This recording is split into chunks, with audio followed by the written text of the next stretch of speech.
विरोधक पक्षाने देखील निर्णय नव्हता घेतलेला, भाईंनी भूमिका घेतली आणि आता आज तुम्ही जे फॉर्म भरताय महाविकास आघाडीमधून भरताय, कोणाकोणाचं भरताय? असं आहे की सरकारनं हा संबंध निर्माण केलाय, हा सरकारनं केलेला आहे.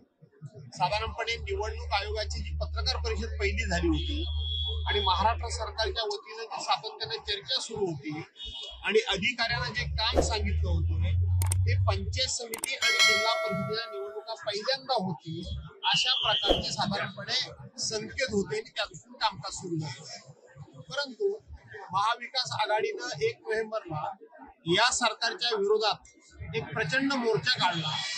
त्याचबरोबर जो अवकाळी पाऊस झाला, परतीचा पाऊस, त्यांनी सगळ्यात जास्त हा मराठवाडा उद्ध्वस्त झाला, कोकणी झालं आणि महाराष्ट्रातला बहुतेक भाग उद्ध्वस्त झाला.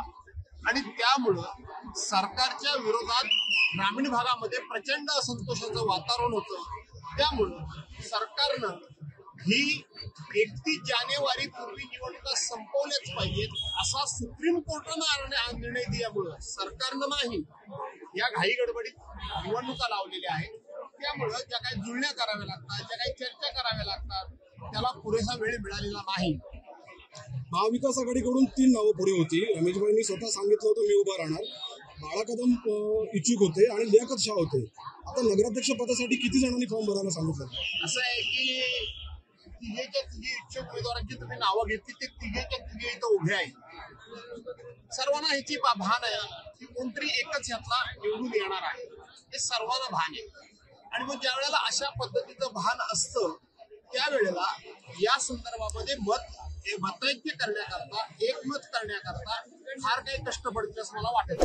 विरोधी पक्षातल्या महायुतीचा अजून गणिताचा तिढा सुटलेला दिसत नाही, त्याचा फायदा महाविकास आघाडीला कसा होईल? असं आहे की महायुतीमध्ये काय चाललंय हे या क्षणाला आम्हाला बघण्याची आवश्यकता वाटत नाहीये.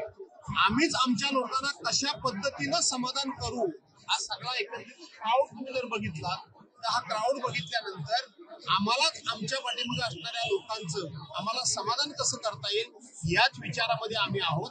महायुतीमध्ये काय चाललंय इकडे आम्ही लक्ष दिलेलं नाही. उमेदवार कोण असेल? आज आपण नगराध्यक्ष पदाचे उमेदवार कोण असतील याचं उत्तर आत्ताच मी दिलं. साहेब आज कदम का एकत्र आपण जो पाहिलं ते गाणं पण गाजते, ओळी रमी कदम महाविकास आघाडीची ओळी रमी कदम का? मी आता तुझं उत्तर दिलेलं आहे. साहेब काही देण्याची आवश्यकता. साहेब आज आपण आपल्या मुलीचं सुद्धा फॉर्म भरलेला आहे, काय सांगणार एकंदर?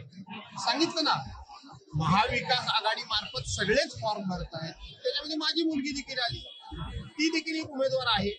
ज्या वेळेला अंतिम निर्णयाला मी येऊन बसू, ज्या महाविकास आघाडीचा नगराध्यक्ष पदाच्या उमेदवाराबद्दल तुम्ही 3 नावं घेतली, त्याच्यावर मी उत्तर दिलं की त्याचं एकमत करण्यामध्ये आम्हाला कष्ट पडणार नाही.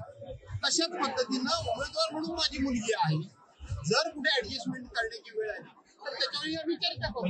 महाराष्ट्राचे आपण स्टार प्रचारक आहात महाराष्ट्राचे, तर जिल्ह्यामध्ये आपल्याला कशा प्रकारचं आव्हान असणार आहे? कारण एकीकडे सत्तेधारी पक्ष आहे महायुती म्हणून आणि एकीकडे तुम्ही आहात, तुमचा मुलगा आहे जिल्हा अध्यक्ष, काय कसं असणार आहे? मी महाराष्ट्राचा स्टार प्रचारक असल्यामुळं जिल्ह्यामध्ये गुंतून पडायचं नाही असं मी ठरवलंय. संपूर्ण महाराष्ट्रामध्ये फिरायचं. सस्पेन्स काय बाहेर कशात उत्साह प्रचंड आहे. धन्यवाद.